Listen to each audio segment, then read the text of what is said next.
Mm-hmm.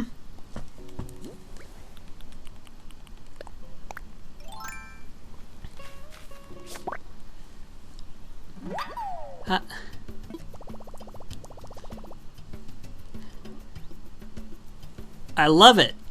I caught an emperor butterfly. It's not your average monarch.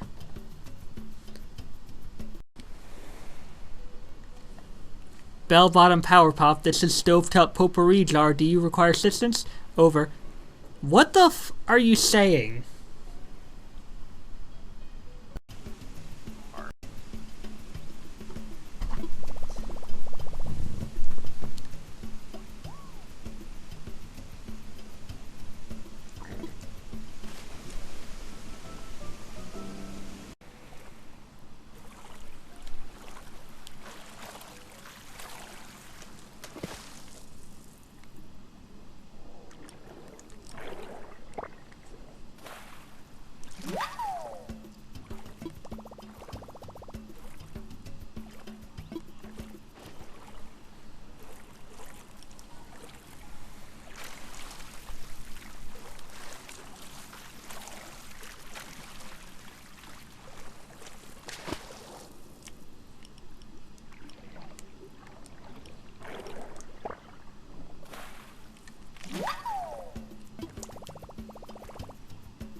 The emperor butterfly is called the jewel of the forest, but its vivid blue hue.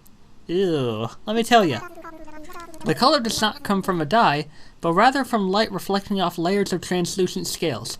I kind of figured that. Yes, butterfly wings are covered in tiny scales. Scales? Butterfly? Butterfly? Bah, more like snake of the sky. That's actually kind of cool. Oops, sorry.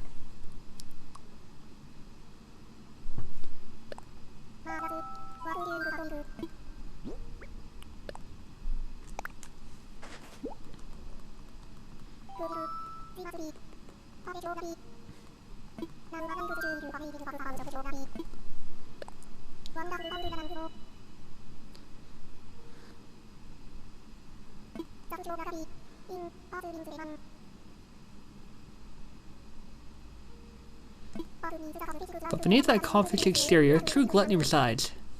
It will eat anything that will fit in its mouth, and its mouth is quite the gaping maw, so I recommend you refrain from drawing attention to yourself.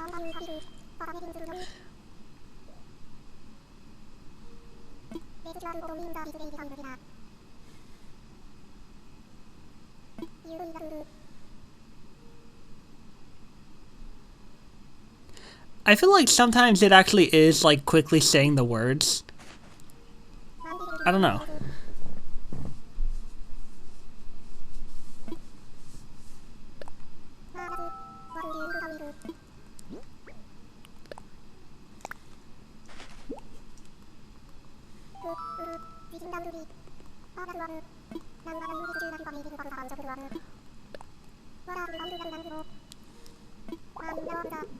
Marine flatworms are, well, flat and worm-like as their name suggests.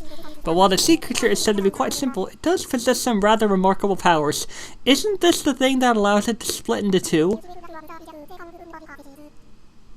Oh, similar. You see, when flatworms are injured, they can grow new body parts with ease. And when a flatworm is cut in half, each side can grow a whole new flatworm of its own.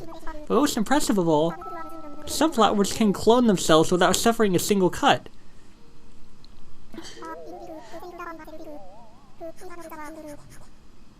That'd be cool.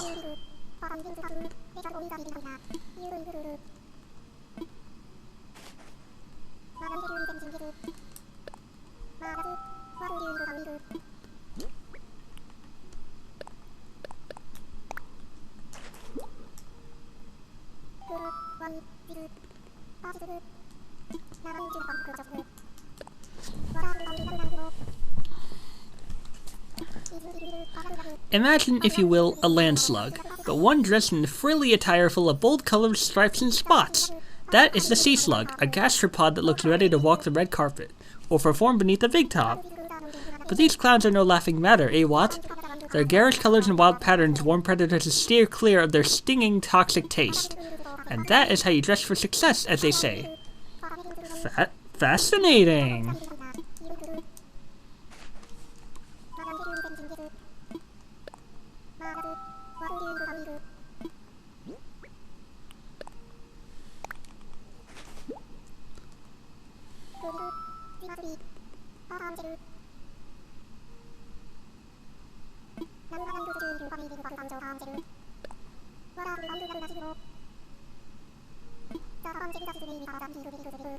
The turban shell is a sea snail with a rather nifty trick up its sleeve. Shell. You see, the snail carries a hard, round, button-like operculum with wherever it goes. What is an operculum, you ask? Why, it is a trapdoor of sorts. When danger approaches, the snail slips into its shell and pulls the trapdoor closed over the opening. Thus it is locked safe and sound inside. And bravo, I say, bravo! When trouble comes knocking, just do what the turban shell does. Shut the door and turn out the lights.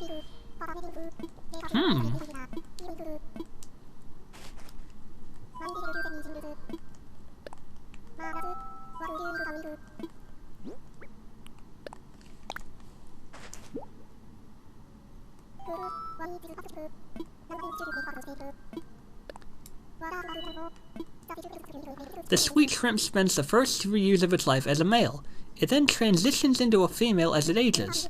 Interestingly, it is hardly alone in this type of development cycle. Indeed, a great variety of marine creatures can change their biological sex as they age.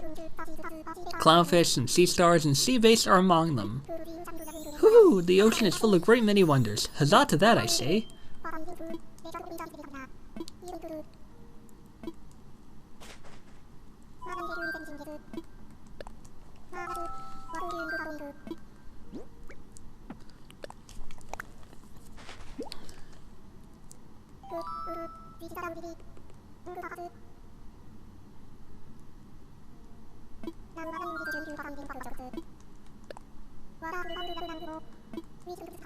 With its 8 limbs, 3 hearts, and surprisingly big brain, the octopus is quite the wonder. It is also an escape artist like no other.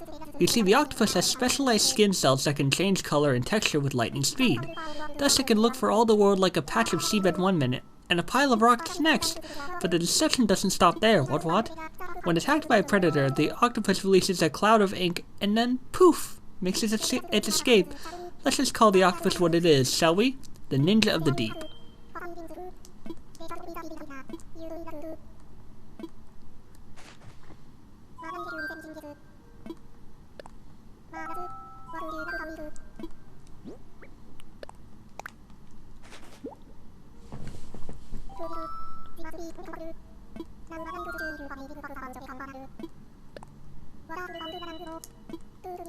Do not mistake the acorn barnacle for a relative of the clam. Tut-tut, mollusks they are not. Barnacles are cousins to crabs and lobsters, you see, though the family resemblance is hard to spot. Acorn barnacles may also seem to live a stationary life, what with being attached to rocks and such, but truth be told, baby barnacles are avid travelers, drifting shell-less about the sea before settling down. Once they find a good rock to affix themselves to, they float free no more. Which begs the question, do adult acorn barnacles ever look out across the open sea and long for the venture once more? That's a good question.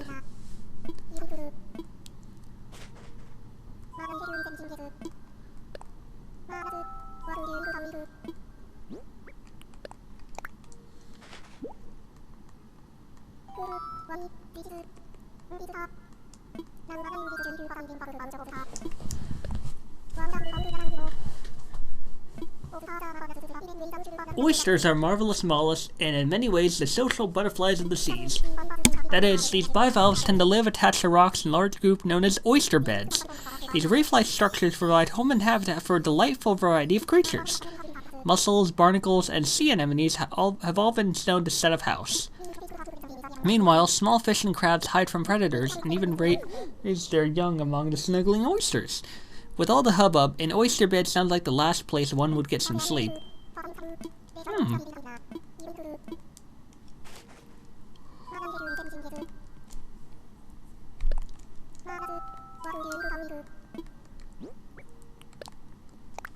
Sea anemone.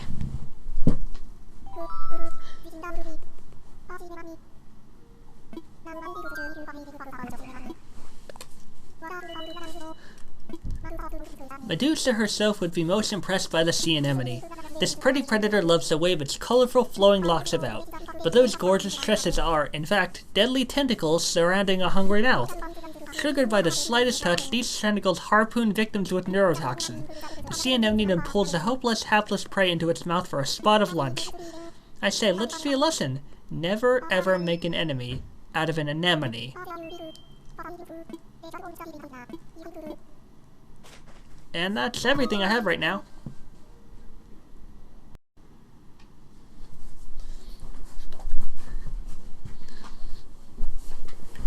Come with me, Funyun.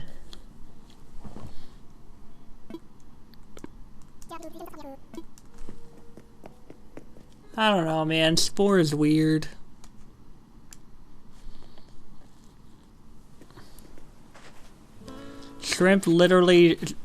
Sweet shrimp literally become female as their life goes on. They start out male and then they turn female.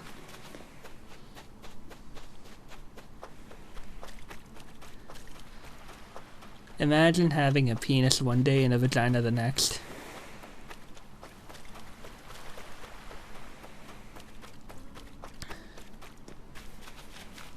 Bado. Hey, are you guys sure that scorpions don't appear after I do a certain thing?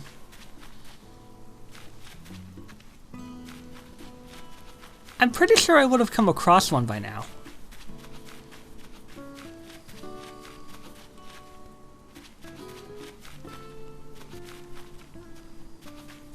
So, is the risk just ending up walking too close to one?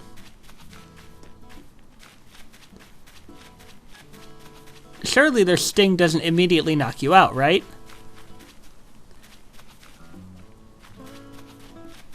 That's a problem because the scorpion's gonna be gone by the time I get back out there.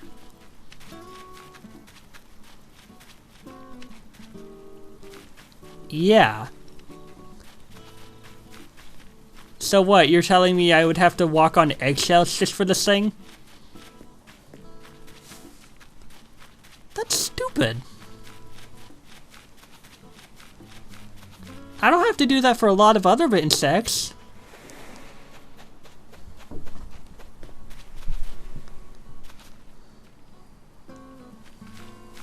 Do they also fall out of trees?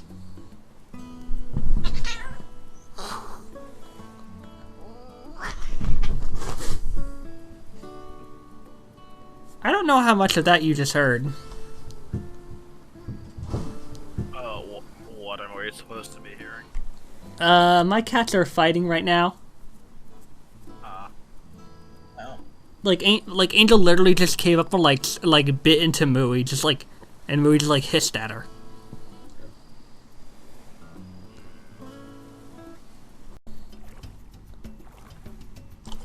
Yes, I got a sea star. Maybe it'll give me an autograph.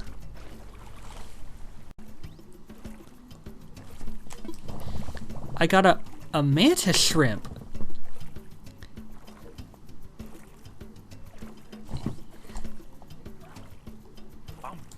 Do you guys want to know something cool about the Mantis Shrimp? Can see colors that we can't. Yeah, it has like 17 receptors in its eyes, while I'm pretty sure humans only have 3. Let's feed it a chili dog. Everyone loves chili dogs. Damn it, Dave! In the blender. Alright. What am I gonna catch next, guys? Let's find out. Ooh, a horseshoe crab. I hope it's lucky. Don't mind me, I'm just gonna stick that in my back pocket where its tail is totally not impaling my leg. I got a Mantis Shrimp.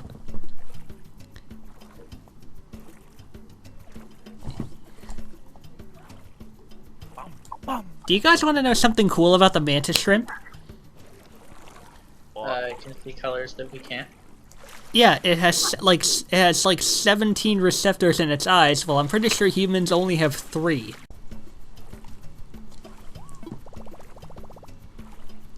I got a mussel. It's been working out.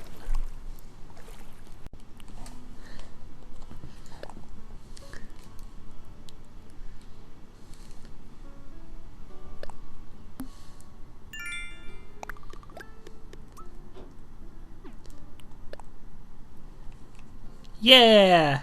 I got 2 milestones for underwater understudy. There are still many creatures we have yet to discover at the bottom of the sea, Earn miles by diving deep, capturing creatures, and filling out your Critterpedia. Yes, yes.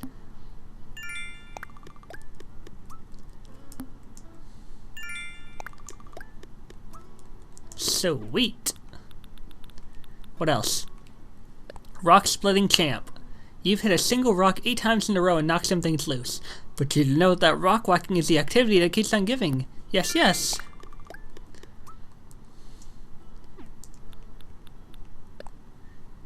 You work extra hard to keep our island clean, even going so far as to fish up trash out of our lovely waters. So you're getting some extra Nook miles for keeping the island extra tidy. Yes, yes.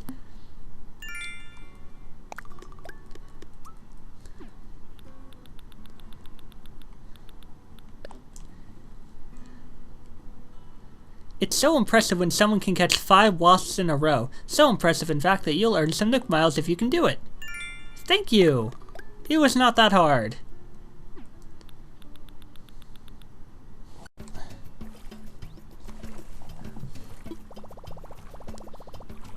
I got a slate pencil urchin. Its handwriting is gorgeous.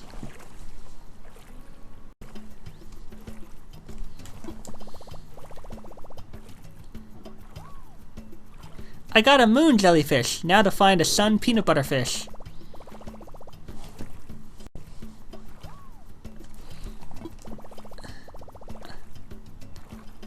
I got a chambered Nautilus. Is it on the naughty list?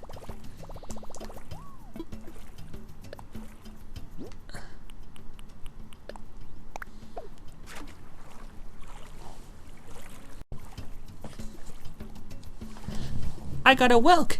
Happy snails to ya. That's a new thing. Let's swap it.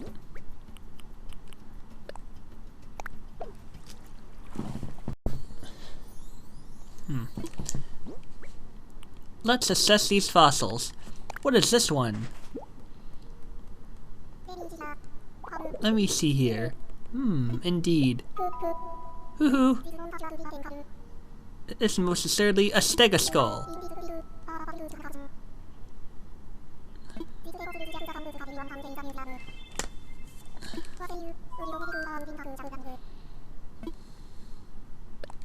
I'm donating it.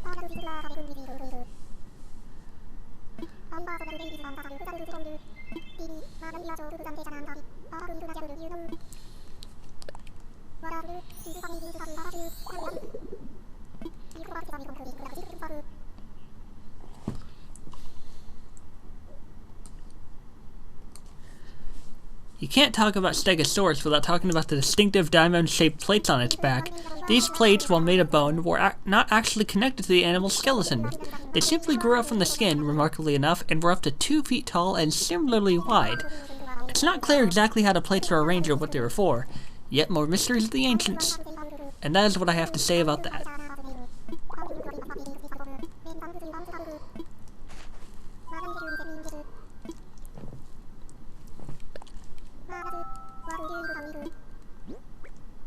Oops.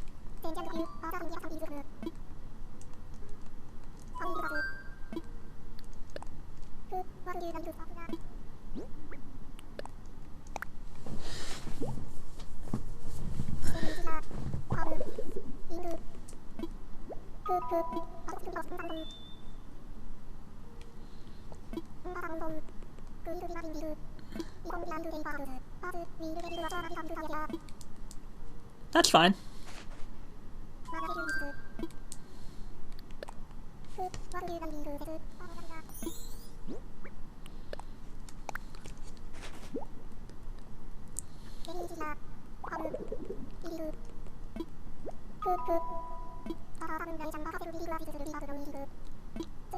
A diploid tail tip.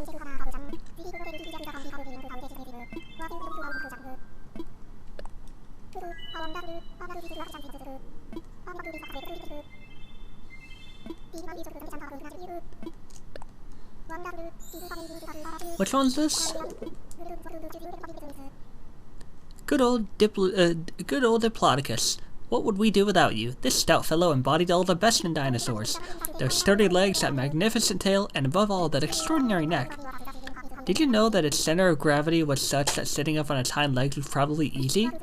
What's more, paired with its long neck, this ability greatly increased its reach for eating plants. Best of all, Diplodocus probably grew its entire life having no adult size. Would that we were also gifted?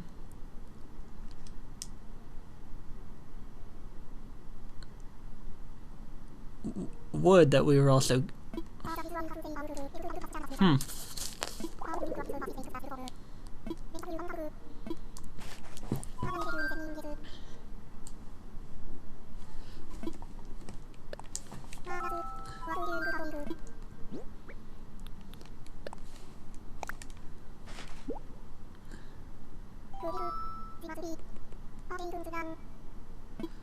A sleep pencil urchin.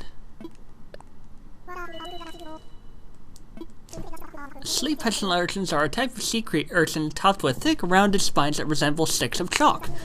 These urchin spines protect them not only from predators, but from violent waves as well.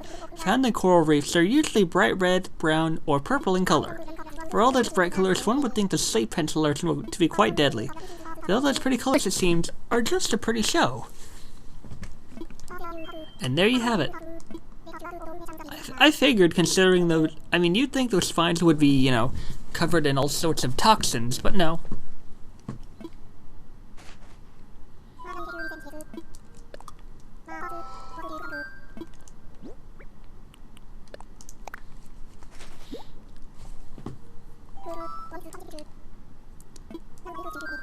I know these moon jellyfish. They were in Ponyo.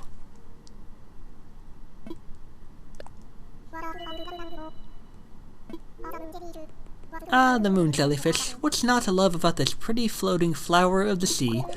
Well, I suppose its tentacles do give a sting when touched, but it's only a mild thing to the likes of us.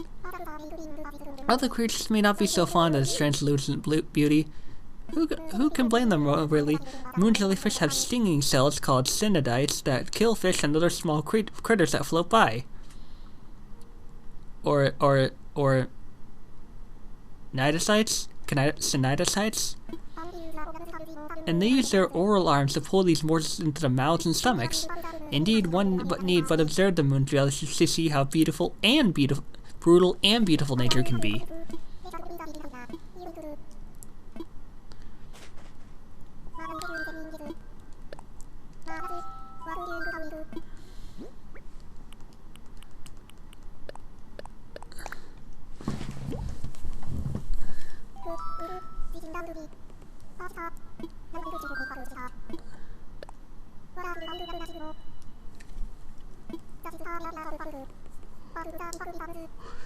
The sea star may appear to have 5 feet, but those are, in fact, its arms. And though 5-armed sea stars are most common, there are species with 20 or even 40 arms out there. But the fascinating appendage facts do not end there. What? You see, upon each sea star's arm sprout many dozens of tiny feet. Yes, feet. They use these suction-cuffed feet not just to move about, but to grab hold of dinner guests as well. Finally, it should be noted that when a sea star loses its arm, it can grow it back. More impressive yet, a severed sea star arm can sometimes grow an entire sea star body back. And there you have it.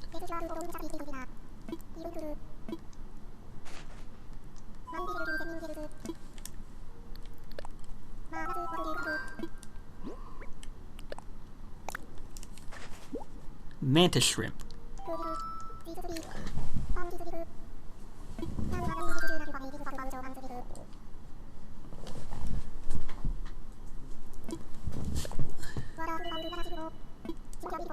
Think carefully before you mock the mantis shrimp for its diminutive size. I warned you, it's itching for a fight.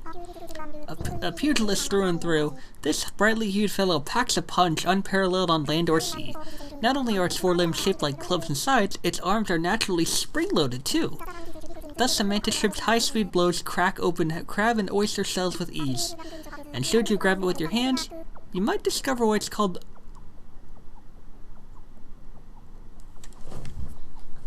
Oh my god.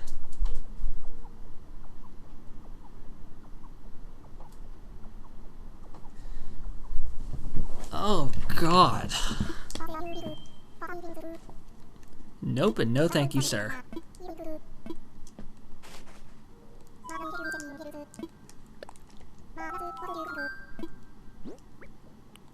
Horseshoe crab.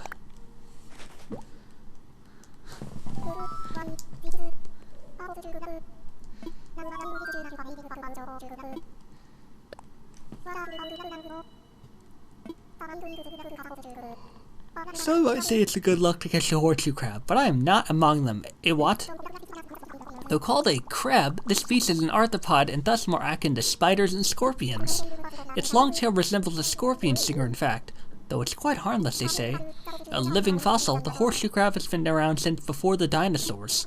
With that tank-like shell, I suppose it would be the ones to survive. But here's what truly rattles me to my beak. During breeding season, horseshoe crabs crawl up on the beach and make nests together in the hundreds. Hundreds of horseshoe crabs! And with that, I can say no more. Ugh.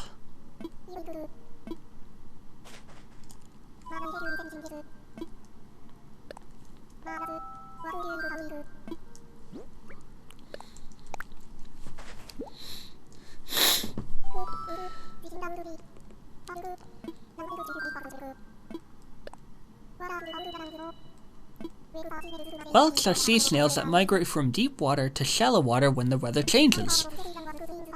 Avid carnivores, they feed on worms, crustaceans, and mollusks. In fact, these wily snails have been known to use their own shells to pry open the shells of their victims. They then use a rough tongue-like organs with thousands of tiny teeth to lick their victims' shells clean. You might want to put that image out of your mind when it's your turn to dine. Ew. I believe that tongue is called a radula.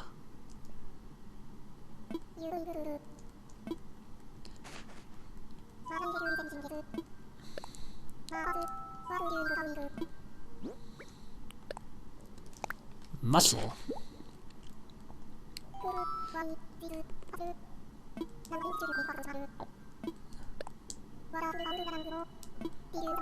Did you know the mussel has a beard? Ooh, it's true. Well, partially true anyway. Mussels have a special gland that secretes a thing called byssus, or byssal thread. They use these tough beard-like fibers to anchor themselves to rocks and keep themselves in place. So you see, the mussel's beard is functional rather than merely stylish. Then again, perhaps all beards should be this way. Ah yes, we can use them to climb cliffs.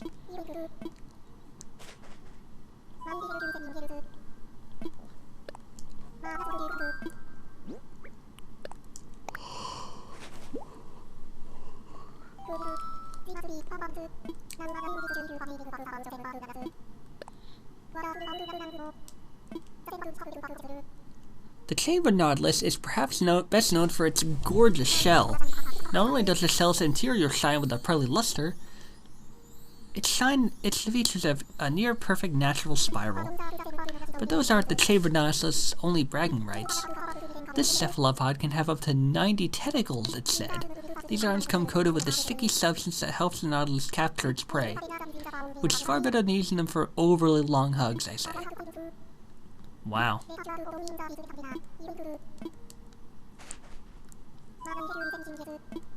Nope, that'll be it.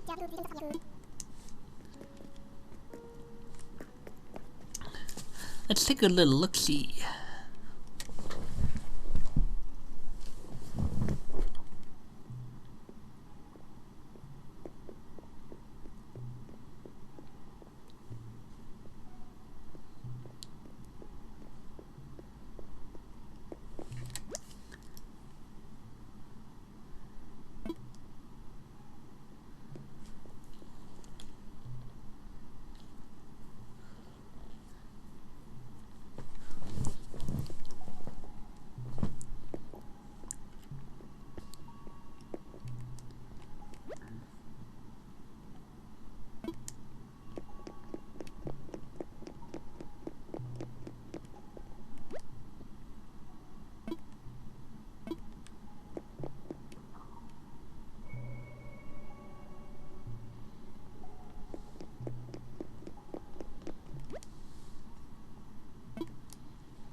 I think he's trying to get me. The piranha has done that since the first Animal Crossing on the 64. It just tries to like go at you just when you're between, like when there's glass between you. Yeah, which is kind of funny because if you actually know anything about piranha, they're actually kind of docile fish. Yeah, they mostly only attack if they smell blood or if like a predator like looks well enough for them to eat. Look, there's a rogue Rhydos. He looks kind of goofy when he's doing this. Oh. The piranha. Oh.